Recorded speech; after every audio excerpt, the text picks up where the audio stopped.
Yes, I think we are live now. It is live streaming. Yes. Good afternoon. If you're listening our FORSEA Dialogue on the impact of the Russian invasion of Ukraine on the energy and food security issues confronting the international or world community. And good evening if you're listening to this broadcast on the FORSEA Dialogue from Asia. Um, and if you're in US East Coast, um, good morning to you, or yes, good morning. It's mid-morning over there. I'm Zani. I'm organizer and host of this dialogue program. Um, I have a very distinct pleasure and honor to host a very distinguished researcher, scholar, and a former journalist, Dr. Elif Çelik. But she is from Turkey and she worked in the presidential office as a diplomat. She was posted in Sarajevo, Bosnia, and she just completed her PhD in energy. She's an energy expert based in London and runs a consultancy work. And she's also published her PhD thesis as a monograph. And Dr. Çelik, a very warm welcome to you. Thank you so much, Dr. Zarni. It's my Yes. pleasure. Yes. So we would be, you are the expert on this show, and I'm here only to facilitate the conversation. So just give us an overview of the, disruption over the energy market, and then, by extension, the issue of food security, because natural gas and oil are in intertwined with the food production, agricultural production, transport, and all the rest. And so there's a long supply chain of things, or interconnected commodity productions and transport that every society, every economy depends on. So how has the Russian invasion of Ukraine that took place on the 24th of February impacted first energy markets? Yes, first of all, I would like to highlight every single day between United States, UK, and European Union are sending $700 million per day to Putin by buying his oil and gas. So it means it is funding Putin's war against Ukraine. So it is the most important highlight of the day and this war. So And did you get the figures? Did you put the figure as $700 million a yes, day? $700 million per day. Whoa! European Commissioner last week, she announced that this is very important. Actually, it is blood money. It is the price of killing babies in Ukraine. So in 2017, when we hosted you, Dr. Zani, in Istanbul for a human rights conference, you highlighted very important issue, actually, whether you remember or not, but I can't forget that word. You said armed conflict can certainly bring about dangerous conditions of insecurity for the civilians, because they are the most fragile group of the society. And you compare the situation of Rohingya in terms of food scarcity and also refugees. And you also highlighted some flashback from French Revolution and Arab Spring. Also, it is a very famous example, French Revolution in 1789, which was fueled in large part of poor grain harvests and economic pressures that led to sharp increases in the price of bread, if you remember. So also Arab Spring, these uprisings took place during a period of historical high food prices in especially MENA region, North Africa and Middle East. So the most important question to our leaders I would like to ask today, especially Germany, did Germany's unofficial Russia policy help prepare the ground for Russia's invasion to Ukraine? Because you already know that, Russia invaded Georgia, Georgian conflict. And you also know Russia invaded part of the Ukraine in Crimea. Crimea in 2014. So where have you been? Even though you see all these kind of invasions, you sign an agreement in 2018, Nord Stream 2 pipeline agreement with Russia. So this is a question I would like to ask, first of all, to the European leaders. Yes, maybe it is very, very difficult to cut the ties very quickly, business ties very quickly with energy-rich, technology-rich countries like Russia. Yes, it might be very difficult to impose any sanctions on such a strong ally like Russia. But at least, besides comprehensive economic measures and interests, it is Europe's duty to limit Russia's threat and invasion and to cut Russia's power to cut Putin's power to use energy as a tool to weaponize energy. So that's why, in a broader perspective, what we are seeing is it is time for Europe to weaponize energy as Putin does right now. So last year, Russia sold European buyers. I always like to talk with the figures and facts. So last year, Russia sold European buyers approximately 177 billion cubic meters of natural gas, nearly all of it by pipeline. So I think this year, the same volume this year would be around much more than this, 200 billion euro. So at current market prices. So now Europe is experiencing energy turmoil with spot prices for natural gas surging in the past month to levels 5 times those of a year ago. So, and also because of the COVID-19 and also climate change affecting this kind of balance, it is really, really severely affecting food prices and energy prices. And of course, it is mainly affecting civilians and our home, our household, unfortunately, this war.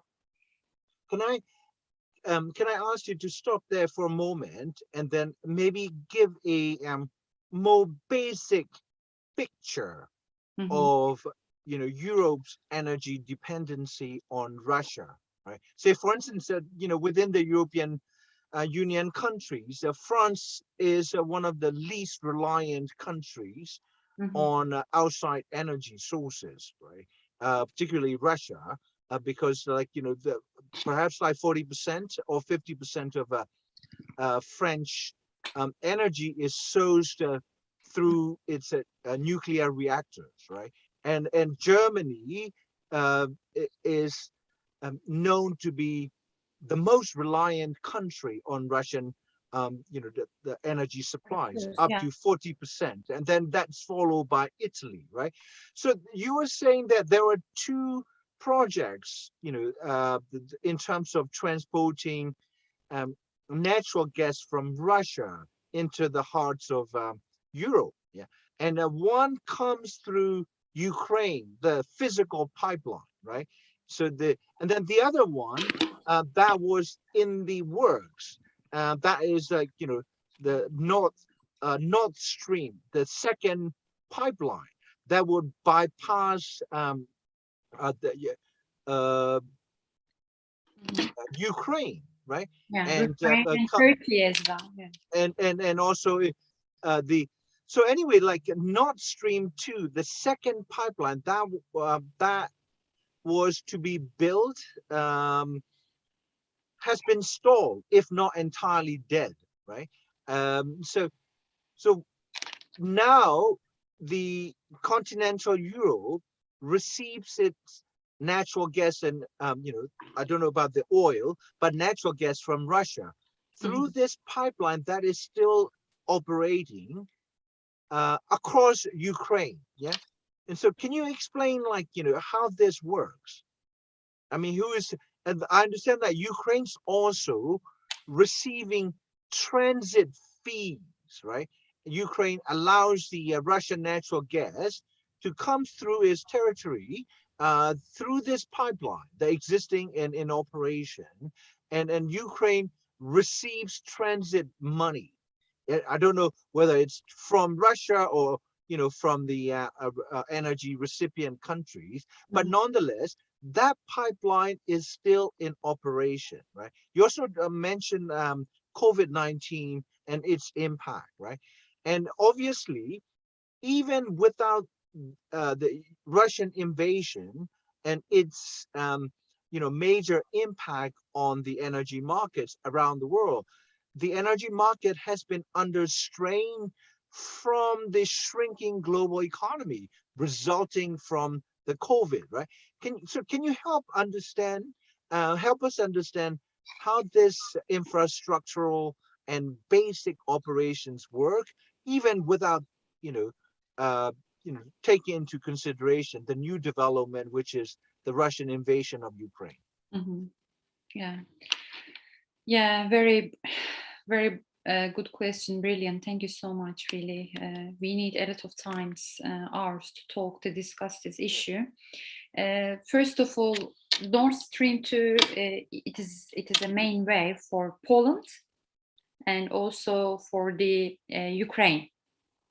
So Europe wants this pipeline through Poland and Ukraine. These pipeline networks are inefficient right now. It is halted because of this war issue.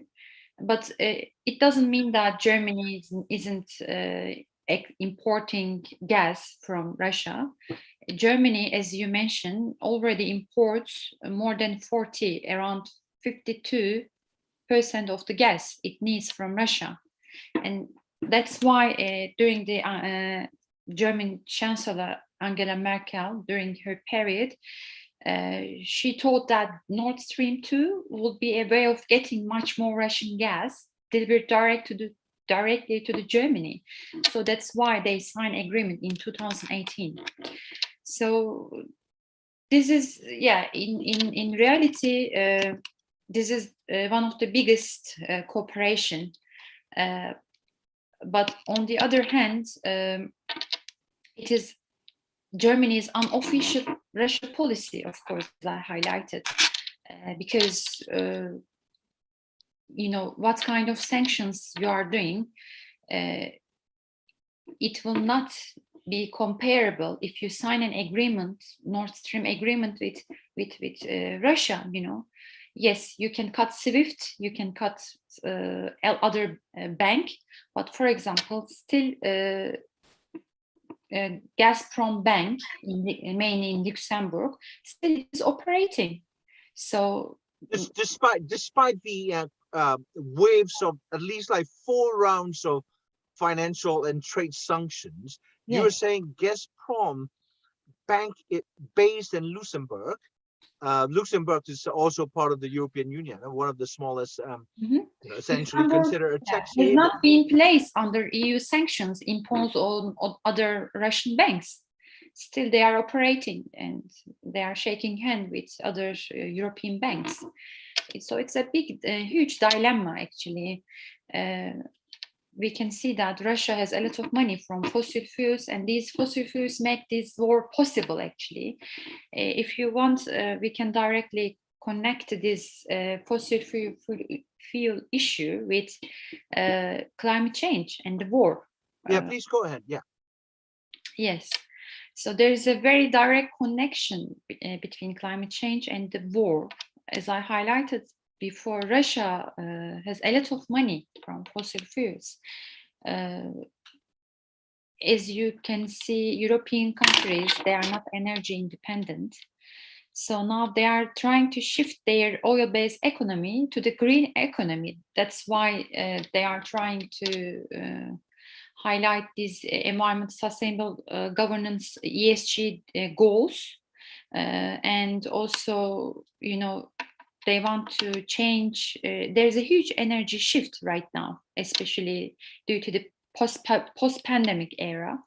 So they realize that if you don't focus on your own national energy sources, you will be destroyed and harmed by hegemonical countries like Russia. You know, it is a big tool for Russia to use, to weaponize energy as a tool against their targets. So in this war, Russia wants to show its own power against NATO, but on the other hand, it is destroying European Union countries' energy comfort zone. So that's why this Ukraine crisis could prove, in my opinion, I'm reading like this Ukraine crisis could prove to be a turning point in global energy consumption after COVID-19. So there will be a huge transition to clean energy. Yes, it will be a difficult one, but I believe the governments will have to manage a transition if we want a safe green planet that is safe and clean in the future. Of course, without greenwashing. Right. So, Well, what do you, I mean, can you explain the difference between greening economies and greenwashing economies, right? That will be a very crucial distinction to make. Yeah. Well, for example, in fashion industry, some companies they are announcing that, oh, we are reliable, you know, we are selling to our customers very sustainable products, you know, 100% recyclable products, wool and the other things. But when you read their ESG report at the end of the year, they are not funding too much to their ESG targets and goals. So yes, this is greenwashing. If you want to understand companies or governments investment and how they are not doing greenwashing, how they are trustful, you have to check their investments. You know, at the end of the day, the money is talking, especially in terms of clean energy as well. So clean energy is affordable, reliable, as long as you you focus on to develop technologies. So I'm sure that we can't afford to wait any longer to free ourselves from this volatility of fossil fuel market and the unreliable partners like Russia and the dictators and the violence it enables. So that's why it is really, really important to be sincere to each other, to be sincere to our citizens as a lawmaker, and to reach this COP26 or Paris Climate Agreement agreement targets actually as well, which is signed in 2015.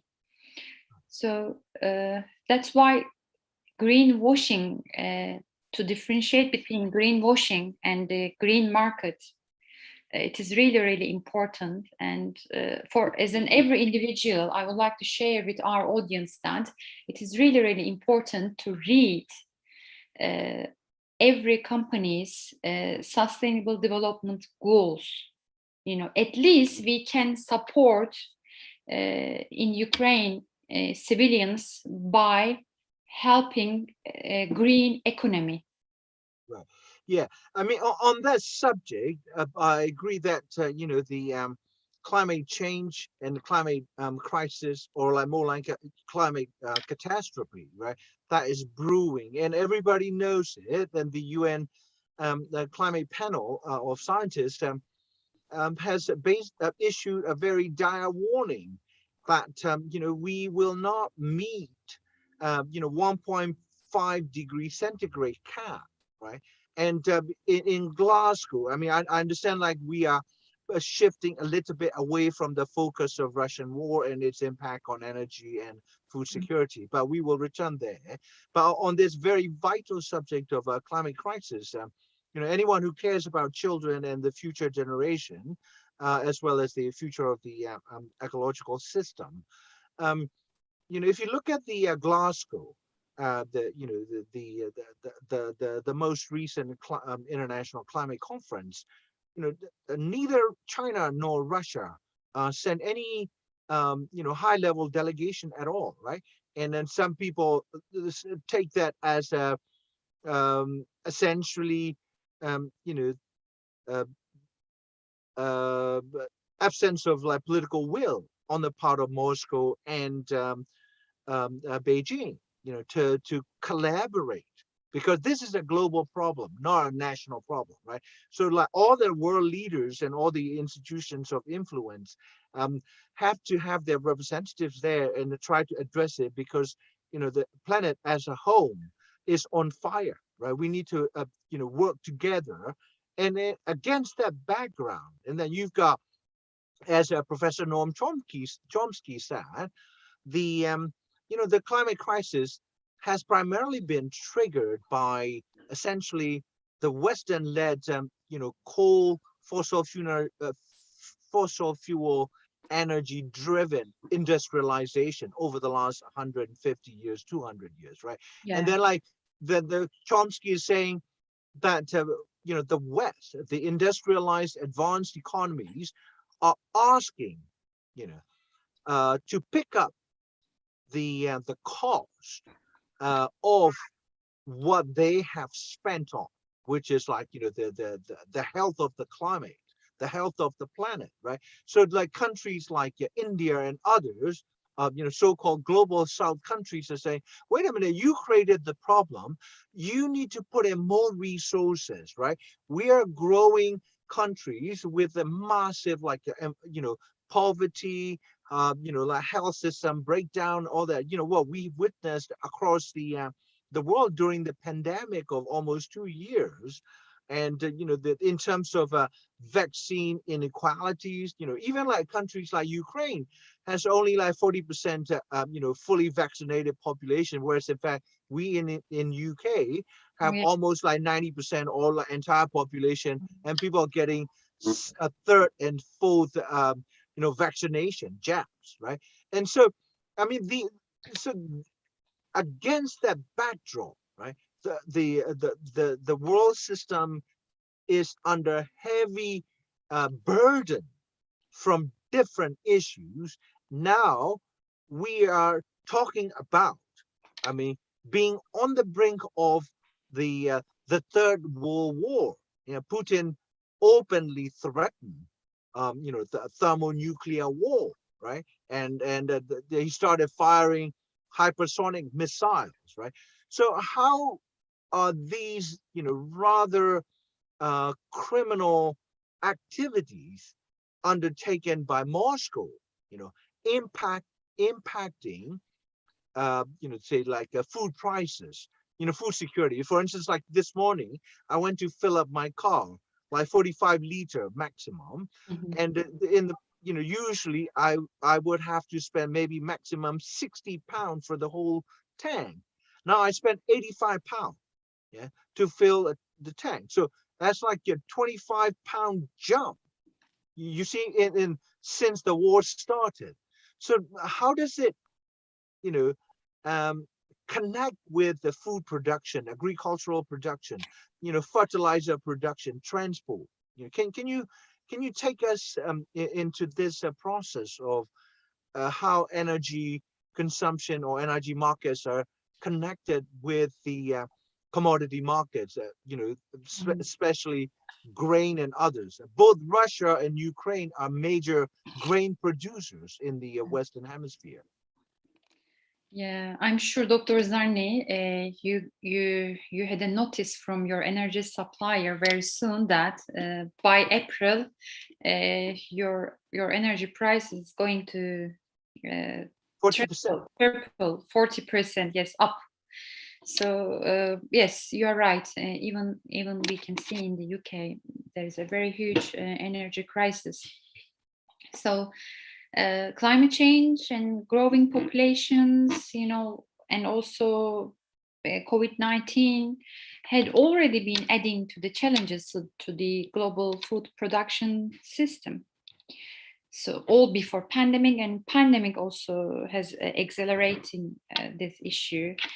So, for example, issues of water scarcity in eastern and southern Ukraine are also likely to have played important role. One of my colleague from Ukraine, journalist, yesterday we had a conversation with her, and she told me, 1 liter water here from uh, before the war, in first week of February, it was just €1, but now it is €20, €25, 1 liter. €25 for drinkable water. Yeah, one drinkable water. So we can see that this Ukraine crisis severely affected every individual in terms of food, of course. And Russia and Ukraine, as you highlighted, serve as the bread basket for countries, especially in Middle East and North Africa, that depends on imports of wheat and flour. That's why, for example, last week, Egypt decided to ban the export of wheat, flour, lentils, and beans, amid these growing concerns over food reserves in the country, because it has the largest population in the MENA region. So my greatest fear is that the conflict continues, then we will have a situation of significant levels of food price rises, especially in poor countries, because they are the most vulnerable part of the world. So that's why also their economy was harmed, extremely weak, especially due to the COVID-19. And also there are some basic injustice in terms of vaccination of the society. So there's a huge racism of also vaccination in terms of COVID-19. So all these facts,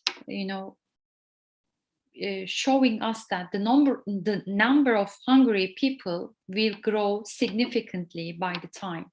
But on the other hand, the dirty money of Putin's, oligarchs are swelling around London. Last year, labor and anti-corruption campaigners in the UK accused the government of failing to curtail Russian wealth and influence in Britain. So I read a fact from Atlantic Council think tank's report, and according to Atlantic Council think tank, it has been estimated that Russians hold as much as approximately $1 trillion in wealth abroad, mainly in the UK. So when we see all these things,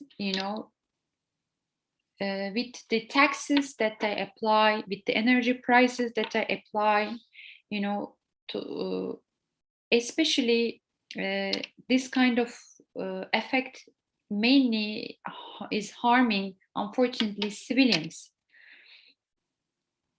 And you mentioned the Russian money, and Vladimir Putin apparently told one of the visitors from the West that we can buy anyone, in your democracies, right? And I mean, as you know, like Donald Trump was, apparently, rather fond of Vladimir Putin. I mean, I'm not sure if fond is the word, but he was an admirer of Vladimir Putin, Mhm. and also the Republican Party in the United States. When Putin issued a visa ban and like a naming persona non grata from the United States, not a single Republican senator or politician was on Putin's blacklist. Only the Democrats. Maybe he was trying to, Yeah, divide right. Democrats and Republicans. And also, as you know, Boris Johnson has been in the news in a bad way. Like making son of a Russian oligarch and a former KGB officer law, right? Over the objection of the British security services, who said that this Russian friend of Boris Johnson could be a problem for British national security, however defined. And also, about 2 weeks ago, I think, like at the start of the war, Professor Philippe Sands, a very respected law, Queen's Counsel, and one of the best scholars or legal scholars on genocides and crimes against humanity, wrote an essay in the Daily Mail, saying that London is one of the most favorite destinations for all the blood money networks like Italian mafia and others, right? The city, as we know it, is it's not even offshore, just right in the heart of London. We have one of the largest money laundering you know, infrastructures and institutions, right? The British banks and other banks, right? And so what you were saying is that, you know, to pick up on your earlier point, you say to the Germans and the politicians and leaders, you knew that Putin was uh, invasive.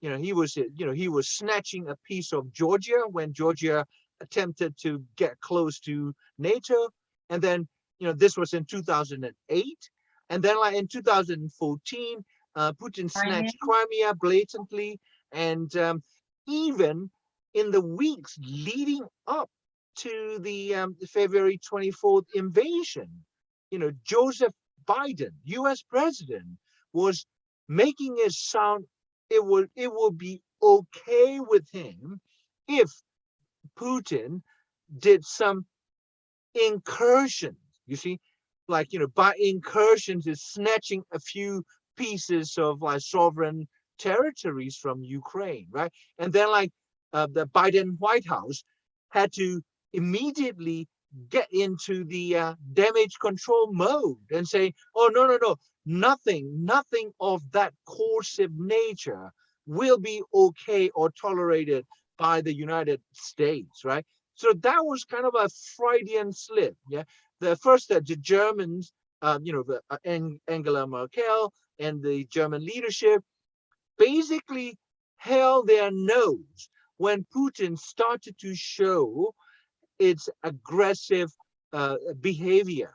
Russia's aggressive behavior and new, threats. Right? They just ignore. Okay, take a region here, a region there, in violation of sovereignty or international law. Well, we'll consider them minor incursions, not like a full breach of international treaties or law, right? And then that was how they got into this Nord Stream 2 agreement in Pipeline project. 2018, and apparently, to paraphrase what you just said earlier, they the Germans were looking to deepen their economic ties with Russia. That was, repeatedly violating international norms and law, right? So now, like all of a sudden, they woke up to the fact that there are 200,000 Russian troops along Belarus and Russian borders with Ukraine, and then within weeks, the Russian tanks roll into Ukraine, and then like they're like, oh, now, oh no, this is a threat.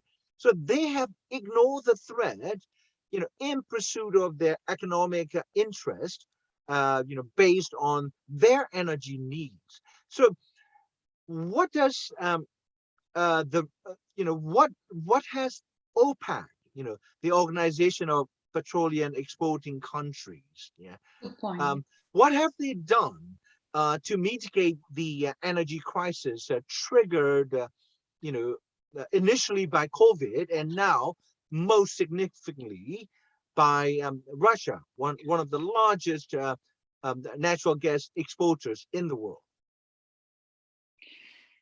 Yeah, Dr. Zarni, this is really very huge dilemma, because the countries, do you remember the rift between Putin and Mohammed bin Salman last year? Yes. Yeah. Then they made up. Yeah. It was very, very severe effect. Two leaders, egoistic, dilemma, unfortunately destroy all oil economy in one day. So also it affected our food tables. So that's why some countries like Qatar has been a very loyal member of OPEC, remember, but last year they decided to withdraw from OPEC. Why? To boost its own LNG sources, because Qatar is the really father of LNG in the world, king of the LNG. So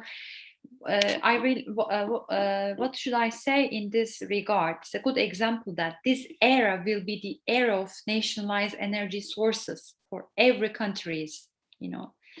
Every energy sources of all national energy sources will be the flag or national anthem for every individual countries to gain their energy independence, for example. That's why Germany started a project. It is named as Energiewende. They are trying to organize and include all German citizens into this project to supply, to grow, to continue, and to produce their own energy. So that's why COVID-19, the other issues like Ukraine crisis, could prove that this era is a very turning point in global energy consumption, and it will be a huge energy transition from oil-based economy to the clean energy. That's why OPEC is not operating very well. In current situation, even United States oil and gas industry is using Russia's invasion of Ukraine to pressure Biden administration to throw open more land and ocean for domestic drilling. It is very important. And also this United States oil and gas industry is pushing Biden administration to loosen regulations for large companies attempting to ramp up their fossil fuel extractions. So that's why the war is going to open door for domestic energy.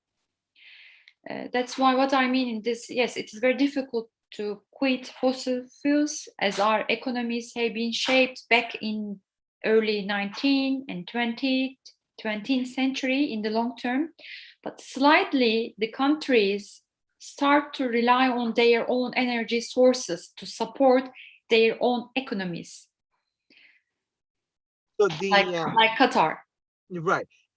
So the OPEC, as I understand it, through the various reports and analyses, is resisting the American pressure to pump more, in terms of their quota, right? Mm-hmm. But OPEC has found itself in various, conflict-ridden international politics, going back all the way to the first U.S. invasion of Iraq, if you remember.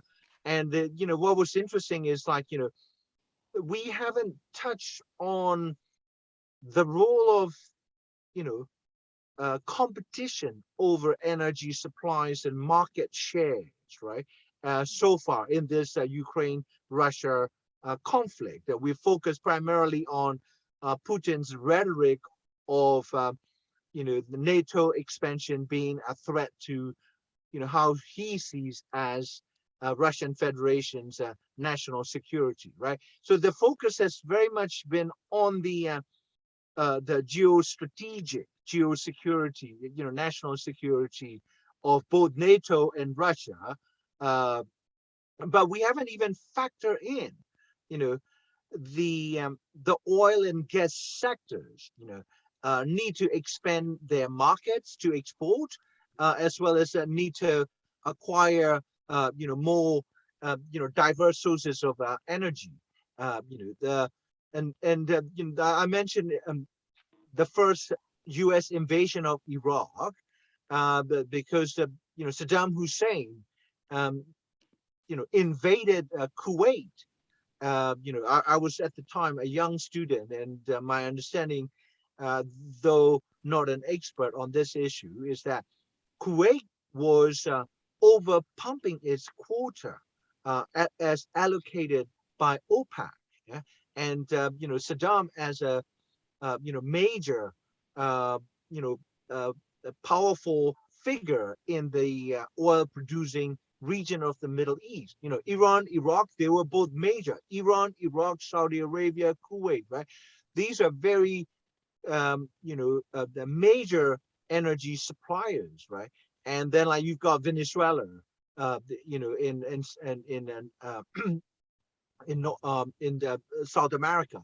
And so the oil sector, or the concerns about energy export, market, production, has always been in the background of, if not on the forefront, but at least in the background, significantly, behind these interstate conflicts and wars. And then you talked about MBS, the Crown Prince of Saudi Arabia, and Putin having a fight, and then how that was creating the price volatility in the market, and then they made up, right?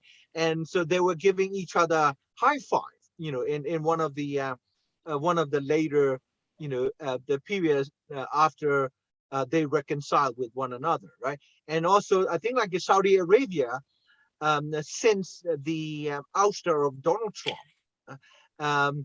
has been rather cool towards the new Democratic Biden administration, right?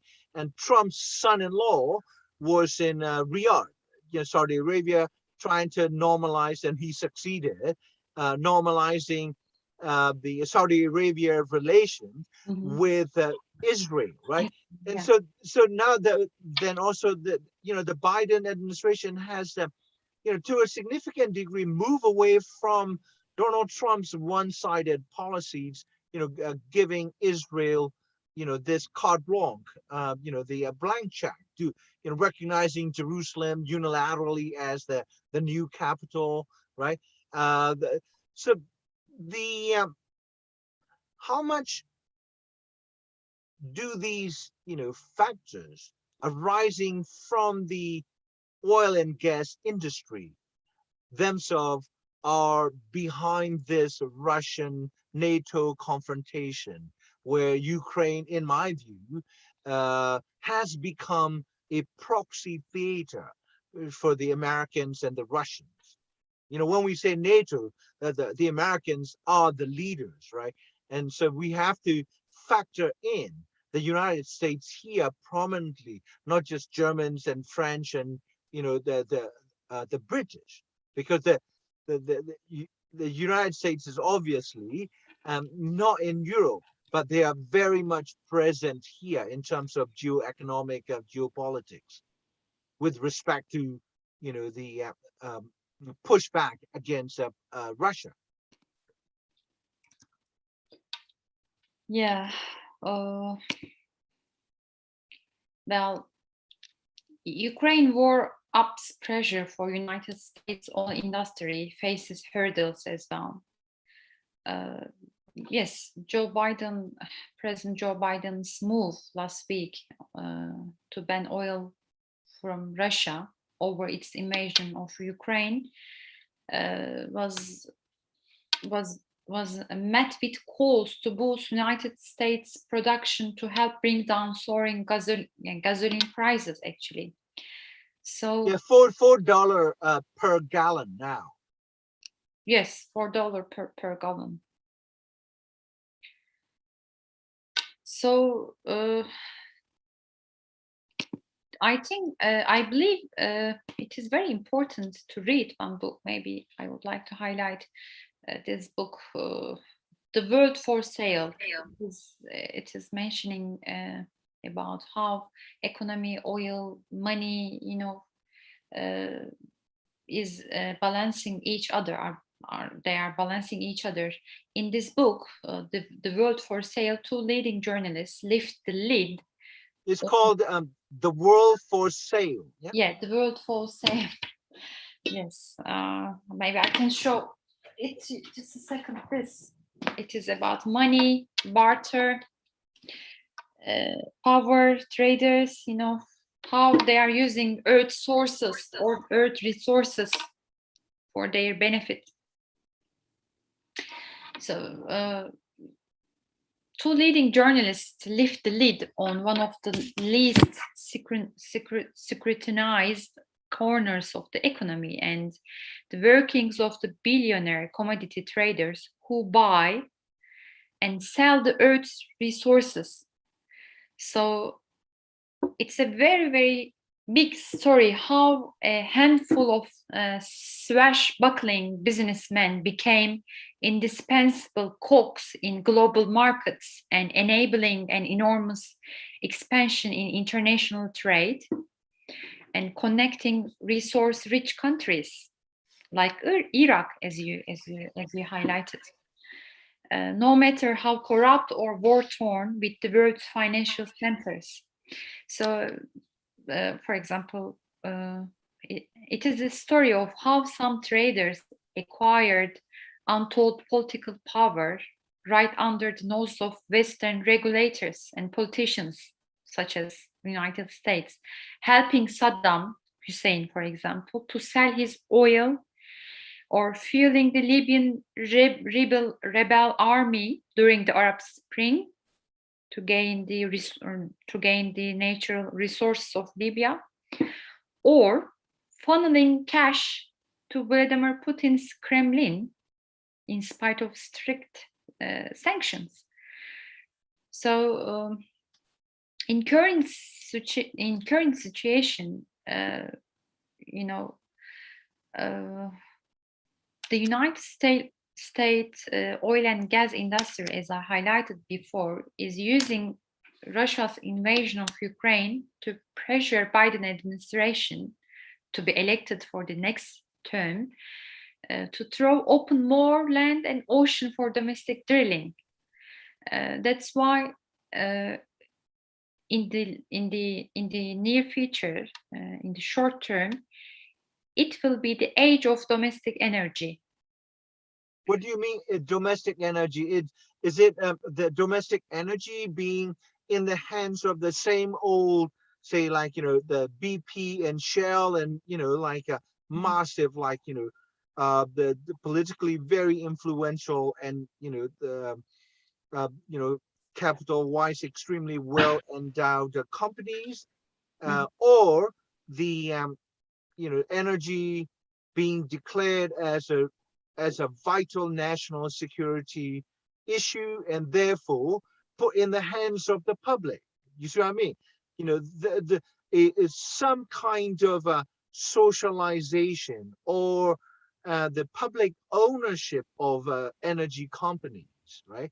Because if something becomes so vital to the health of a nation, economically and otherwise, then you cannot leave those resources in the hands of private companies. And the companies are primarily responsible to pump out, profits for the shareholders. They are not responsible to the well-being of, say, like 50 or 60 million British people, right? They're responsible for a handful of, shareholders who own shares in Shell or BP. So there's a very, extremely conflictual relations between the national companies that answer to the shareholders, right? And the need of a national security state to ensure that economic life of the public is not severely affected. Because you mentioned Egypt, and because of the Russian-Ukraine war, their import flow has been severely affected. So I heard on radio that the food crisis, the shortage of grain, could trigger another round of popular uprising, right? And the leading to constant domestic political instabilities, and the fighting over whatever little food grains left in the national granaries, or like in the hands of the market, right? And so when you said the countries are likely to pursue domestic energy sufficiency, right? The self-reliance, if you will. My question is, like, what does that pursuit look like in terms of private ownership, public ownership, joint venture, that kind of thing, regulations? Yes. Well, this wake-up call for all countries, this Ukraine war, it shows us that Russia's invasion to the Ukraine, it is elephant in the room. We focus on COVID-19, we focus on another things. That's why, unfortunately, European countries, mainly basically Germany, they turned blind eye to the invasion of Crimea in 2014 and signed agreement with Russia, energy agreement. But now they realize that it affects all our pipelines. So that's why it is time to nationalize our energy, or our own energy sources. So like Qatar, for example, they don't want to contradict with Russia, with Putin.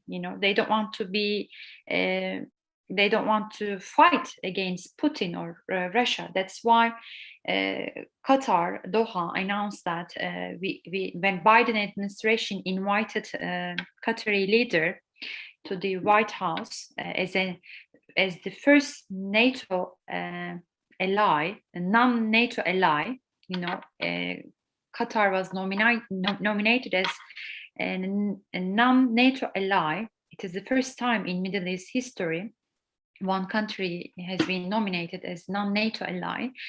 But it was a big trap for Doha, Qatar, and they didn't want to enter this play. They didn't want to become a partner of that play. So that's why Qatar smartly said that, no, I couldn't be able to take any responsibility alone by myself in this geopolitics, energy geopolitics. So that's why we have to shake hands. We have to support European Union together, because I have another agreement with other Asian countries.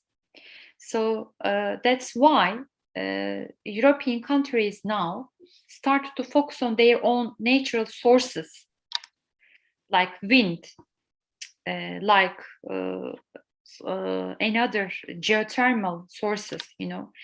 That's why energy efficiency in both short and long term is going to be tremendously important. So Europe understands that it has to take serious action. So after this sum up, I would like to just briefly highlight your question, answer your question by highlighting that you ask stakeholder or individually or other things. First of all, in Europe, there is one deal. It is very important deal, Green Deal. What does it mean? It is not only, to use disposable cups. It doesn't mean that only, yes, we have to use disposable cups. We have to differentiate our renewables and our other food. It is not only changing the habits of people in their home. Of course, this green energy deal, it is a big, huge transformation for the energy. Mainly, it targets to countries' energy production by the help of green energy, green investment. That's why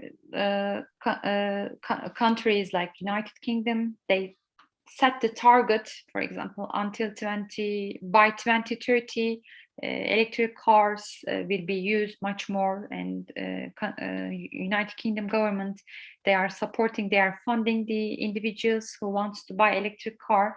So this kind of things is showing us that this kind of policies are showing us that yes, government started to nationalize their own power.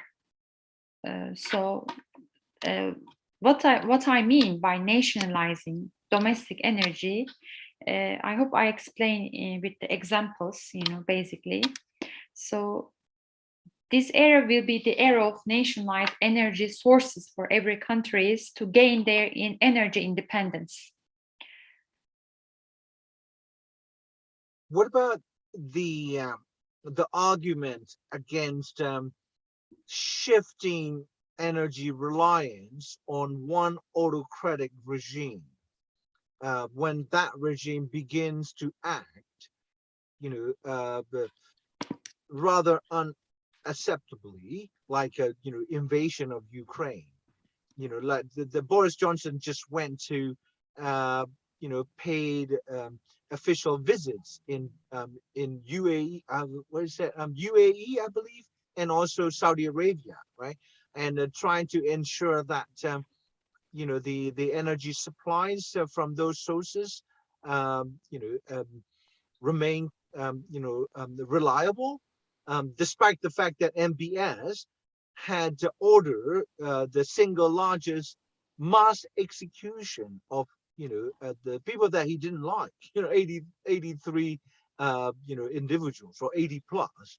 And then also the United States has made a successful overture to Venezuela. Like US has been pushing for regime change in Caracas, right?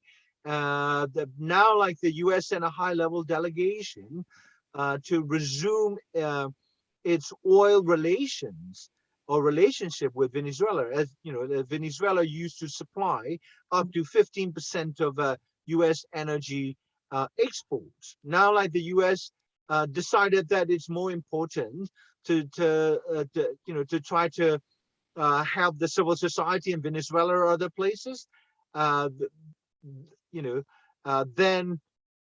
the more important to get the Venezuela oil as an alternative source than to support any type of value-based, enlightened social and political policies, right?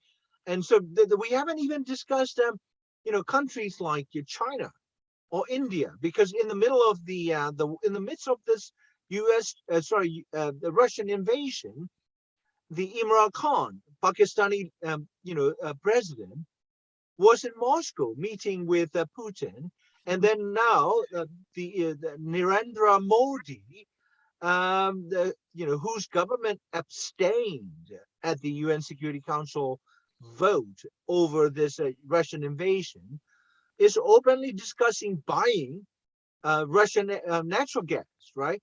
And the Modi uses natural gas as a domestic, vote catcher. If you go to India, you will see that one of the selling points for Modi and his party is that Modi is providing natural gas to Indian households, a billion, over 1 billion, at rather affordable prices, right? And India is basically part of Quad, the four-nation strategic military alliance with the United States. And Biden cannot tell Modi not to do business with Russia, because if he does, Modi would not be as supportive to Biden on the American, pushback against the expansion of China's power, right? And so, I mean, there are a lot more to different, conflicts here. And then, like, if you read the news recently, Spain has openly and officially recognized Morocco snatching part of Western Sahara, right? Yeah. Because Spain exports, natural gas or oil from Algeria, yeah, and Morocco is a transit route, right? And so, like, this is basically a smaller scale Putin-like behavior, right? Moroccan government, you know, recolonized Western Sahara, right? And the Spain is doing exactly what Germany did when Putin snatched Crimea or invaded Georgia. You see what I mean? We are seeing exactly the same pattern, emerging in a different quarter. Yes, so you're right, actually. Uh, And then we haven't even talked about your country, Turkey. mhm. What is the situation with the between the Ankara and Moscow? Because your the Erdogan's government, your old boss, is presenting Turkey as one of the the credible mediators between Ukraine and Russia, and then I think like the other is Israel. And what is Turkey's role in all of this? There's like a conflict over territory, competition for energy. Are there the Turkish interests involved in the Ukraine-Russia war in terms of energy or Turkey's energy politics? Yes. Still, there is a one pipeline agreement between Russia and Turkey beside S-400 military agreement, and Turk Stream and also Nord Stream 2 is Turkey is a part of Nord Stream 2 as well. Oh, So when we see all these things, all these agreements, Turkey has really geopolitical importance in terms of Russia and this conflict. But it is important to have a balance and mediating role for Turkey, and which is our Turkish foreign minister is seeking to follow this target, because also Ukraine is buying Turkey's domestic drones, Bayraktars, as you know. they're using the Turkish drone against Russian Russia. invasion, right? And also Turkey's declared that Black Sea is no longer receiving any Russian warships or any foreign warships, right? Yeah. And so how is Turkey go ahead. Turkey is following, in a nutshell, Turkey is following sincere NATO rules as a NATO members. And it has to follow like this. It has to continue to follow NATO rules, actually. That's why Turkey closed the Bosphorus for the Russian ships. And also Turkey is trying to have a balance between Ukraine and Russia. But I would like to highlight mainly Turkey has not, or Putin has not any issue with Turkey. and they have really, really huge, big agreement. It was accelerated last year 50%, even though pandemic, and very huge tourism potential also between two countries. So NATO has post-Soviet, neo-Soviet dream, to show its own power to NATO. So that's why Russia has not any problem with Turkey. So that's why Turkey will not. Of course, Turkey is a very big negotiator in this conflict. Right. One final question. We are past 10 minutes past 3 o'clock, and so it's well into Yes, please go 1 ahead. hour. You mentioned that this volatility, the impact of the war over energy and food crises, may be a new normal, right? But I was talking to one of the financiers of gas and oil industry in his past incarnation, and he mentioned to me that there's a very strong political dimension to oil and gas industry, because I was also working on corporate responsibility when I was quite a lot younger. They're dealing with oil companies in the US and also in Europe. And what I noticed is that the leaders or corporate executives of these gas and oil companies, they have direct access to different heads of national militaries. They don't go through foreign ministry. They go straight to the security sector, intelligence heads or chiefs of staff of different armed forces, if they need to secure their pipelines or their economic assets, right? And then it's across the world. It doesn't matter whether they're from a democratic country or they're from autocratic countries like China, right? They go straight to the security sector, like armed forces primarily, to secure the protection of their economic assets, like oil rigs or pipelines or relay pumping stations, right? And so this is an industry or the sector that is very much like arms industry, right? And they know how to navigate through different wars and come back on top with billions of dollars in profit, right? So my friend mentioned that this is business as normal in this oil and gas sector. Not only are these corporate executives and their corporations in this resource extractive sector not paying their fair share of taxes, right? And they are also able, or they have been able to land on their own feet, no matter who is being killed, no matter which city is being destroyed, right? And so do you have any thoughts on this rather empirically correct but very, very depressing scenario where wars and conflicts destroyed economies and public lives and civilians and countries, but benefit arms industry and oil and gas sector?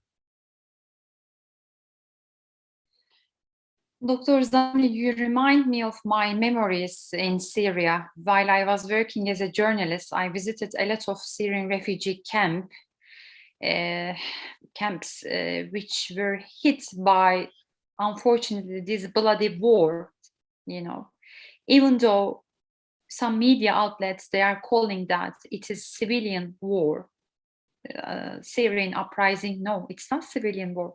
It is proxy war between the countries, as you highlighted perfectly and in a smart way. So, of course, the severe effect of this kind of wars hit civilians. So what I see right now, for example, in Ukraine, young beautiful ladies, they are defending their countries by using Kalashnikov. Or in Bosnia, I lived in Bosnia, as you know, more than 5 years as an envoy, a cultural envoy. Even though it was after 25 years after this bloody war, I realized that, yes, still unfortunately, the bad heritage of this war is still affecting the society psychologically, mentally, economically. Even they are importing their socks from Italy, you know. Of course, Bosnia has really, really strong power to produce their own socks for their kids, for their society. But because of this hegemonical mentality, they wanted to destroy, they wanted to divide, they wanted to share the sources of the lands of Bosnia in a very smart way by the help of Dayton Agreement. So they did this, they succeed this. So now in Ukraine, the Western powers, the United States. Yes, Western powers. Like, yes. So what's happening in Ukraine? Yes, I really, really appreciate it when I see these young, beautiful, supermodel, beautiful ladies. They are defending their land, homeland. You know, it is homeland. In Turkish, we are saying vatan. It is same in Arabic, vatan. So it is very important. Your vatan is your homeland is your mother, your childhood memories. Yes, it is very important. But for me, the most courageous thing is to leave the country, you know. When you ask me, Dr. Elif, please compare which one is the most important thing, it is really, really difficult to compare beautiful ladies who have been defending their countries with Kalashnikov, or the father and mother, they are fleeing from their homeland to Germany, to Poland. It is difficult to compare because both are really, really courageous. Both scenario is courageous, and both scenario is really, really against this Western superpower and this proxy war. You know, as long as I'm paying my taxes, do I need to use Kalashnikov? No, we have army, so you have to protect me with this army. You know, no matter this is war against Russia or not, you have to protect this army. If you don't have enough army, so if you don't have enough power, please try to negotiate, you know, with this Russian government, and please try to protect. You know, it looks like, yes, it is invasion, but it is invasion. It is like under the curtain, you know, in the backstage, there are a lot of different games which I can see really. That's why what is happening is this is oil war, energy war. Of course, this is climate change war. But what is happening is right now is really, really most important for the civilians, and it is very difficult to find a place for them to say that, yes, this is my homeland. So you know, somebody wants to see civilians as a puppet, you know, and they are playing with us. They are playing with us by the help of media, by the help of news outlets. They want to change our perspective, you know, and it is very important to read the media from the right, correct sources, actually, because this war is proxy war, as you highlighted, and this war is the war of bloody, thirsty energy who are thirsty for the energy and sources. This is war of energy, actually. Yeah, so interesting, like, in the dominant the Western media coverage, and, of course, like, we are all inspired by the fact that Ukrainian people stand up and try to defend against an extremely powerful nuclear armed Russia, right? But beyond that, this is like, like you said, in the backstage, there are so many different players and different games, playing. What we are allowed to see on a television screen, across the world, is this, like, evil regime versus the good Ukrainian, and the Western civilization is siding with the, good and virtuous Ukrainian government led by Zelensky, right? And so I think, on that note, that we're gonna end the conversation, and so we pretty much see this through the lens of the old, the politics of superpowers fighting proxy wars, and this is not the first war. This will not be the last one, and unfortunately, we've Indeed. seen it in Vietnam, Korea, so many different, different places.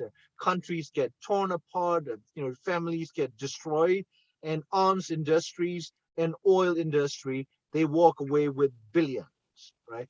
And repairing societies, rebuilding countries are generally left in the hands of, Afghanistan people, right? That they can always leave, like colonizers can always go home.